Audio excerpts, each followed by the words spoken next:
Hello my dear students, आज हम लोग डिस्कस करेंगे क्लास 12th बायोलॉजी के चैप्टर इवोल्यूशन के बारे में। इवोल्यूशन क्या होता है और कैसे इवोल्यूशन हमारे अर्थ पर हुआ है ना, किस तरीके से हमारी अर्थ बनी और किस तरीके से हम सारे लिविंग ऑर्गेनिजम्स का ओरिजिन हुआ हमारी अर्थ पर। ये सारे पॉइंट्स हम लोग इस टॉपिक में आज डिस्कस करेंगे। तो सबसे पहले हम समझते हैं यहाँ पर कि इवोल्यूशन क्या होता है, उसकी डेफिनेशन क्या है। Okay, evolution is an orderly change from one form to another. जितने भी लिविंग ऑर्गेनिजम्स हैं, जितने भी लिविंग थिंग्स हैं, उन सभी का यहाँ पर एक टाइम के साथ साथ जो चेंज होता है, उनके साथ में जो चेंजेस आते हैं, ऑर्डरली चेंज जो होता है एक फॉर्म से दूसरे फॉर्म के अंदर, उसे ही हम यहाँ पर इवोल्यूशन कहते हैं। The study of life forms on earth is known as evolutionary biology। अगर हम लोग इवोल्यूशन की स्टडी करते हैं, डिफरेंट लाइफ फॉर्म्स की स्टडी करते हैं हमारी अर्थ के ऊपर, जो भी नॉन लिविंग ऑर्गेनिजम्स है उनकी स्टडी करते हैं, तो इसे ही हम लोग इवोल्यूशनरी बायोलॉजी कहते हैं। एक बायोलॉजी की एक स्ट्रीम है। कुछ इस तरीके से हम समझते हैं, हमारे बुक्स में कुछ ऐसे इमेजेस दी हुई है जिसमें बताया गया है कि जो ह्यूमन बीइंग्स का जो इवोल्यूशन है वो कुछ इस तरीके से हुआ है। पहले जो हमारे एंसेस्टर्स थे वो मंकी फैमिली से बिलोंग करते थे, फिर वहाँ से धीरे धीरे उसमें इवोल्यूशंस हुए, चेंजेस आए। उसके बाद में हम लोग कुछ आज इस तरीके से दिखाई पड़ते हैं जो रियल में एक ह्यूमन बीइंग है। इसके बाद नेक्स्ट हम लोग डिस्कस करेंगे यूनिवर्स का ओरिजिन कैसे हुआ है, किस तरीके से यूनिवर्स सबसे पहली बार ओरिजिन हुई, कैसे बना हमारा यूनिवर्स। तो यहाँ पर डिफरेंट थ्योरीज दी गई हैं यूनिवर्स के ओरिजिन के बारे में। कुछ थ्योरीज के बारे में हम लोग यहाँ पर डिस्कस करेंगे। तो सबसे पहले हमें पता होना चाहिए कि यूनिवर्स का जो हमारा एज है, यानी कि इतने साल पहले यहाँ पर हमारी यूनिवर्स बनी थी। तो अप्रोक्सीमेटली जो हमारा यूनिवर्स है वो 20 बिलियन ईयर्स ओल्ड कहलाता है। 20 बिलियन साल, इतने साल पुराना हमारा यूनिवर्स है। और यहाँ पर आपको बहुत सारे जो है ह्यूज क्लस्टर्स ऑफ गैलेक्सीज देखने को मिलेंगी। गैलेक्सीज मतलब जो इसको हिंदी में आकाशगंगा बोलते हैं। बहुत सारे इसमें स्टार्स होते हैं, बहुत सारे दूसरे प्लैनेट्स होते हैं।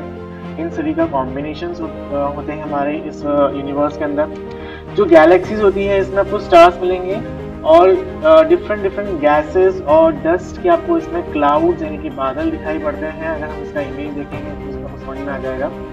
तो origin of universe is explain by the big bang theory. एक थ्योरी दी गई थी जिसको बिग बैंग थ्योरी कहते हैं, जिसके अकॉर्डिंग हमारे यूनिवर्स का जो ओरिजिन है एक छोटे से डॉट से शुरू हुआ है।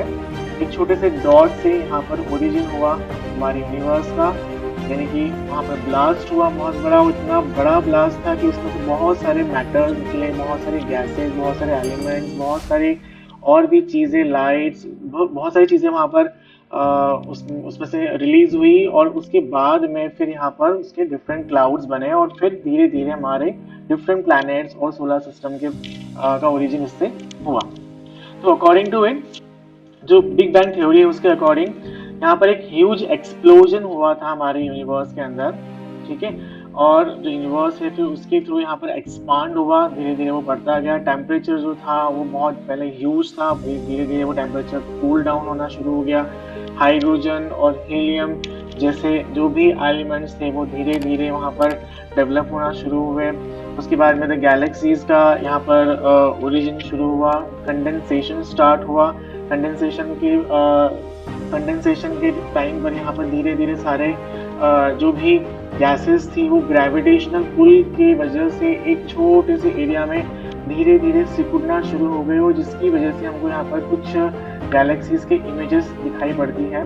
यहाँ हम देख सकते हैं कि बहुत सारे गैसेस, बहुत सारे एलिमेंट्स वहाँ एक जगह पर इकट्ठे हो चुके हैं। जो हमारे अर्थ है मिल्की वे गैलेक्सी से बिलोंग करती है। जो हमारी गैलेक्सी उसका नाम है मिल्की वे गैलेक्सी। नेक्स्ट हम लोग यहाँ पर डिस्कस करेंगे कि हमारी अर्थ का ओरिजिन कैसे हुआ। हमारी अर्थ का ओरिजिन जब हुआ था उस टाइम पर बहुत ही ज़्यादा मतलब एडवर्स कंडीशंस थी। जैसा हम लोग क्लाइमेट आज देख रहे हैं बिल्कुल वैसा नहीं था। जो हमारी अर्थ की एज है वो बताई जाती है 4.5 बिलियन ईयर्स, यानी कि आज से लगभग 4.5 बिलियन साल पहले हमारी अर्थ का यहाँ पर डेवलपमेंट हुआ था। Initially, the surface was covered with water vapors and methane and carbon dioxide. बहुत सारे वहाँ पर अल्ट्रावायलेट रेज कंटिन्यूसली जो है हमारे सन के थ्रू ऊपर से नीचे हमारी अर्थ पर आ रही थी। हाइड्रोजन और ऑक्सीजन के मॉलिक्यूल्स वहाँ पर बहुत ही मतलब बाद में डेवलप हुए थे। जो हाइड्रोजन था बहुत ही लाइट गैस होती है ये, being lighter escaped and oxygen combined with ammonia NH3 and methane CH4 to form water. Carbon dioxide gas भी यहाँ प्रेजेंट थी और कुछ अदर गैसेस भी प्रेजेंट थी, और उसके बाद में धीरे धीरे यहाँ पर ओजोन लेयर का फॉर्मेशन स्टार्ट हुआ। Cooling of water vapours led to rain which filled the depressions on Earth's surface forming water bodies। जैसे जैसे ओजोन लेयर का फॉर्मेशन स्टार्ट हुआ वैसे वैसे हमारे अर्थ का टेम्परेचर पहले बहुत ज़्यादा हॉट था, बाद में धीरे धीरे वो टेम्परेचर कूल डाउन हुआ। अल्ट्रावायलेट रेज ने ओजोन लेयर की वजह से रिफ्लेक्ट होना शुरू हो गया, मतलब हमारी अर्थ पर उन्होंने आना बंद कर दिया। ओजोन लेयर की वजह से अल्ट्रावायलेट रेज हमारी अर्थ पर नहीं आ पा रही थी। बाद में धीरे धीरे वो टेम्परेचर उसकी वजह से डाउन हुआ, और फिर उसके बाद में जो वाटर पहले वेपर्स की फॉर्म में हमारे अर्थ के पूरे चारों तरफ प्रेजेंट थी, वो सारी वेपर्स कंडेंस हुई और धीरे धीरे वेपर्स जो है वो बूंद बन के और वाटर ड्रॉप्स बन करके हमारे अर्थ पर एक रेन फॉल जैसा, यानी कि बारिश जैसा हमको हमारी अर्थ पर उस टाइम पर हुआ। बारिश हुई हमारी अर्थ पर, उसके बाद में सारे वाटर वेपर्स जो है कंडेंस होकर के वाटर के फॉर्म में कन्वर्ट हुई और हमारी अर्थ सरफेस पर इकट्ठा होना शुरू हो गई। वहां से हमारी अर्थ पे वाटर बॉडीज का ओरिजिन हुआ। उसके बाद में अगर हम लोग देखें तो इस चैप्टर में बहुत सारे अलग अलग हमको यहाँ पर थ्योरीज पढ़ना है। अलग अलग कुछ लोगों ने यहाँ पर थ्योरीज दी है अपने अपने अकॉर्डिंग, उनके रिसर्च के अकॉर्डिंग, जिसमें कुछ थ्योरीज के बारे में हमको यहाँ पर डिस्कस करना है। जो सबसे पहले थ्योरी का जो सबसे पहला पॉइंट है वो ये है कि हमारी अर्थ पर जो लाइफ का जो फॉर्मेशन है वो अप्रोक्सीमेटली 500 मिलियन ईयर्स के बाद हुआ था। अर्थ के ओरिजिन से 500 मिलियन ईयर्स के बाद में हमारी अर्थ पर इसका मतलब ओरिजिन हुआ था लाइफ का। उसके बाद में डिफरेंट थ्योरीज और दी गई थी ओरिजिन ऑफ लाइफ को एक्सप्लेन करने के लिए, जिसमें सबसे पहली थ्योरी जो है वो है थ्योरी ऑफ स्पेशल क्रिएशंस। इसके according the special creations was proposed by Hebrew et al and supported by father Suarez and 1548 से लेकर 1671 AD में यहाँ पर इन्होंने यहाँ पर एक थ्योरी दी थी। इनके according all living beings on earth are created by God और सम सुपर नेचुरल पावर्स। इनका ऐसा मानना था कि हमारी अर्थ पर जितने भी लिविंग ऑर्गेनिजम्स है, जितने भी लिविंग बीइंग्स है, ये सब गॉड ने ही क्रिएट किए हैं या सुपर नेचुरल कुछ पावर्स की वजह से हमारी अर्थ पर ये क्रिएट हुए हैं। और जितने भी लिविंग क्रिएचर्स और जितने भी लिविंग प्लांट्स हमारी अर्थ पर जो फर्स्ट टाइम यहाँ पर क्रिएट हुए थे वो स्पॉन्टेनियसली क्रिएट हुए थे। बिल्कुल किसी भी चीज से उनका ओरिजिन नहीं हुआ था, अपने आप वो हमारी अर्थ पर यहाँ अचानक से आ गई थी। इनका ऐसा मानना था। Since the time of creation all living beings remained unchanged. इसके बाद में जो नेक्स्ट हमको यहाँ पर theory of origin of life पढ़ना है वो है theory of panspermia cosmozoic theory. जिसके अकॉर्डिंग जो ग्रीक के जो थिंकर्स थे, ग्रीक के जो वहाँ पर जो थिंकर्स थे, उनके अकॉर्डिंग यहाँ पर लाइफ जो है वो कुछ स्पोर्स के फॉर्म में हमारी अर्थ पर आई है, यानी कि किसी और लिविंग स्पेस या आउटर स्पेस से वहाँ हमारी अर्थ के ऊपर कुछ स्पोर्स आए थे, जिसको यहाँ पर पैनस्पर्मिया उन्होंने नाम दिया था। और वो ही स्पोर्स हमारी अर्थ पर आए। उसके बाद में यहाँ उनका उन स्पोर्स का जर्मिनेशन हुआ और वहाँ से फिर डिफरेंट लाइफ फॉर्म्स का ओरिजिन हुआ। This theory was rejected as spores cannot survive extreme cold, dryness or UV rays from sun, which are required to be crossed to reach Earth। क्योंकि ये थ्योरी यहाँ पर मतलब रिजेक्ट की गई थी। इसका रीजन ये था कि हमको आज पता है कि स्पोर्स जो होते हैं वो एक्सट्रीम कोल्ड टेम्परेचर और उसके बाद में ड्राइनेस और अल्ट्रावायलेट रेज को बेयर नहीं कर सकते। कोई भी लिविंग ऑर्गेनिज्म या किसी भी चीज़ के जो स्पोर्स होते हैं वो इतने एक्सट्रीम कोल्ड टेम्परेचर पे और बिना किसी मॉइस्चर के और बिना मतलब अल्ट्रावायलेट रेज की प्रेजेंस में ये जो स्पोर्स होते हैं वो डिस्ट्रॉय हो जाते हैं, और जो कि बिल्कुल पॉसिबल नहीं है कि वो किसी और जगह से हमारी अर्थ पर आए हो बिना इन सभी के कॉन्टेक्ट से आए।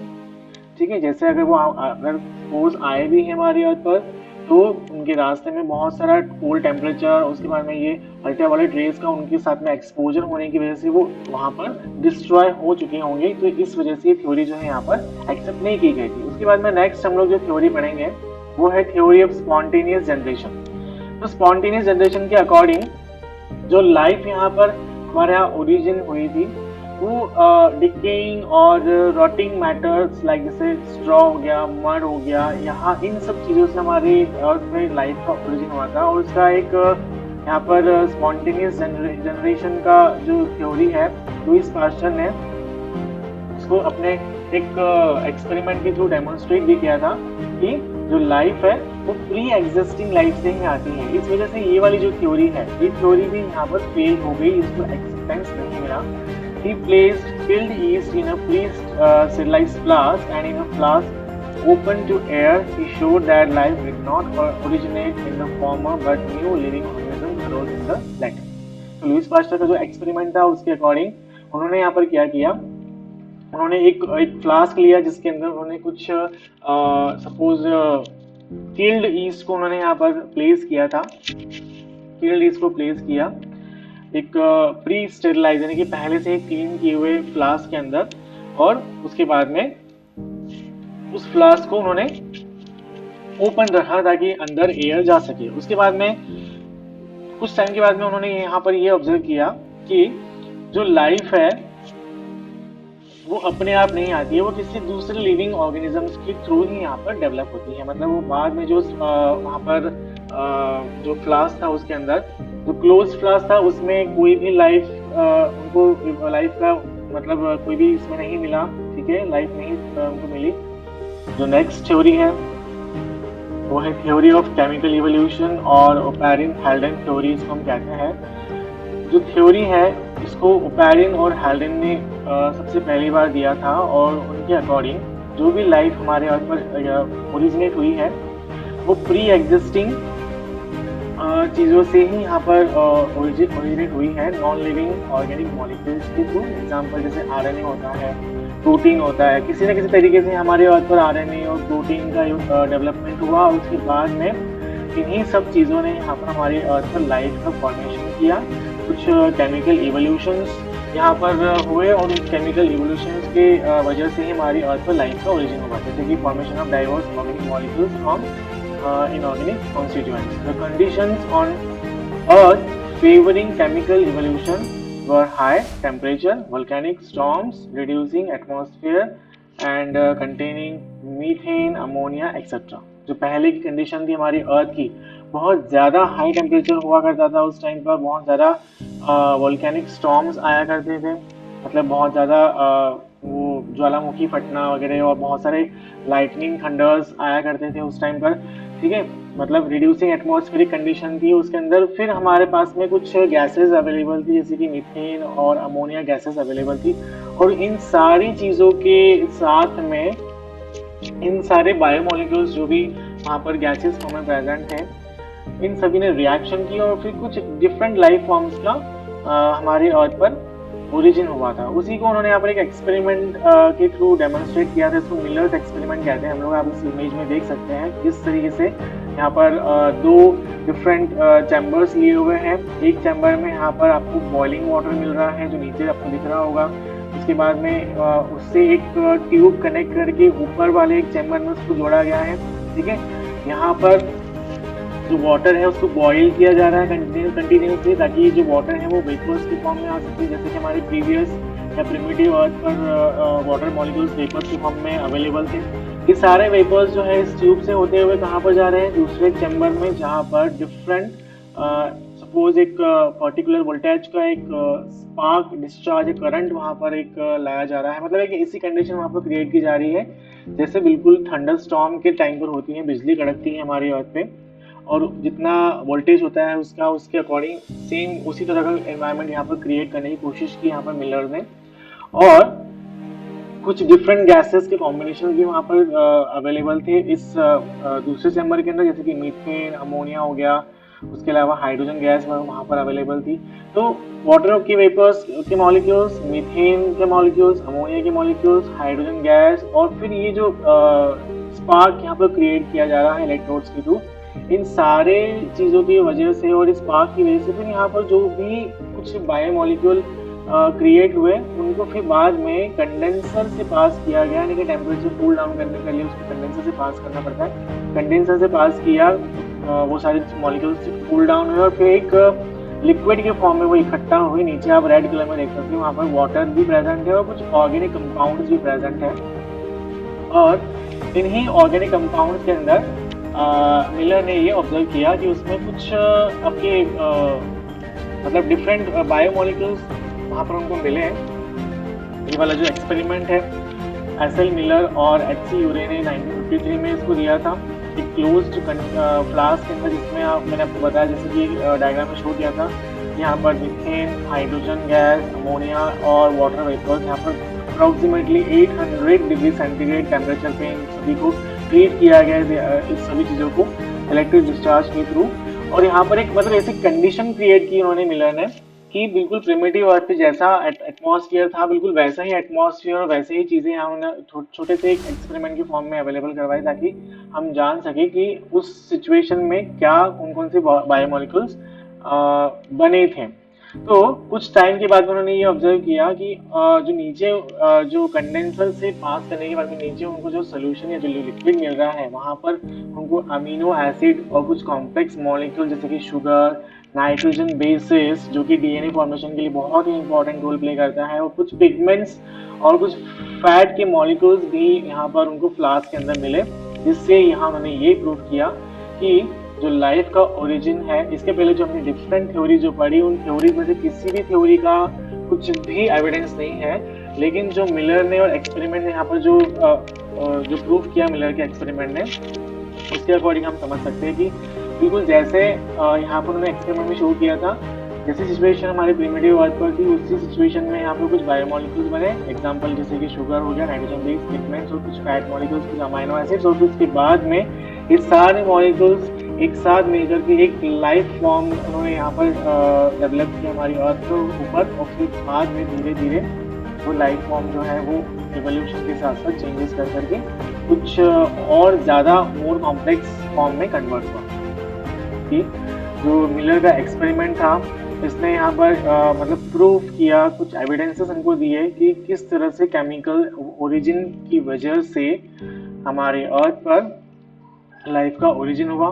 ठीक है, उसके बाद में it showed that the first non cellular form of life was created about 3 billion years ago. मतलब बिल्कुल एग्जैक्टली वही टाइम जिस टाइम पर थंडरस्टॉर्म, वोल्केनिक इरप्शंस और हॉट टेम्परेचर और फिर वो सारे डिफरेंट गैसेस का कॉम्बिनेशन, वाटर वेपर्स का कॉम्बिनेशन और इस सब चीज़ों का जो टाइमिंग था वो था अप्रोक्सीमेटली 3 बिलियन ईयर्स अगो, है ना। तो उस टाइम पर यहाँ पर फर्स्ट नॉन सेलुलर लाइफ का जो फॉर्म है उसका यहाँ पर ओरिजिन हुआ था उस सिचुएशन के अंदर। इस एक्सपेरिमेंट ने ये भी शो किया कि जो नॉन सेलुलर बायोमोलिक्यूल्स हैं वो भी उस टाइम पर प्रेजेंट थे, जैसे कि डीएनए, आरएनए, कुछ पॉलीसेकेराइड्स, प्रोटीन के मॉलिक्यूल्स।